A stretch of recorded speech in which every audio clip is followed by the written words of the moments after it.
Nu, tad pirmie vārdi pēc spēles, kur nemaz tik viegli laikam nenāca. Tradicionālais teiciens – labāk nesmuka spēle un uzvar nekā skaista spēle un zaudējums. Kaut gan spēle nevarētu teikt, ka bija nesmuka.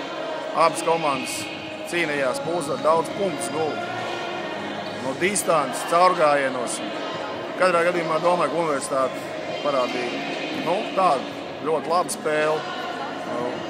Mēs cīnījāmies, ko varējām pretī, beigās jau uzvarējām, bet, kā mēs redzam, tad garais gals un teiksim, augumus šobrīd nav.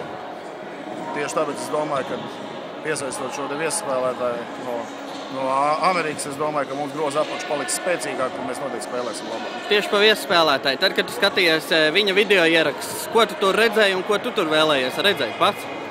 Es pirmā gadā meklēju spēlētāju, kurš ir mazliet virs 2 metriem, zinot, ka Latvijā spēlē ātru basketbolu. To ir pierādījuši daudz viesspēlētāju, teiksim, kad nemaz jau tie centimetri visi nenosaka. Nosaka, teiksim, pareizi spēles izpratni, labs lēciens, labs mētiens no distances, no pustālās distances, tāpat arī apspēlēšana ar muguru. To viss šis spēlētājs prot. Es domāju, ka viņš noteikti palīdzēs. Arī cīņa pie groza viņam ir laba. Reāli, kad viņš ir daudz spēlēs, viņam vienmēr ir bijuši pār pa 10 bumbām, tā kā es domāju, tas tieši tas, kas mums ir vajadzīgs. Ja mums saspēles vadītājs šodien Ilmārs Bergmans izcīna 15 bumbas, tad jautājums ir, ko tad dar visi garie. Tā kā katrā gadījumā es domāju, ka tā groza apakš mazliet pastiprinot, es domāju, ka mēs varam pietiekoši labi spēlēt.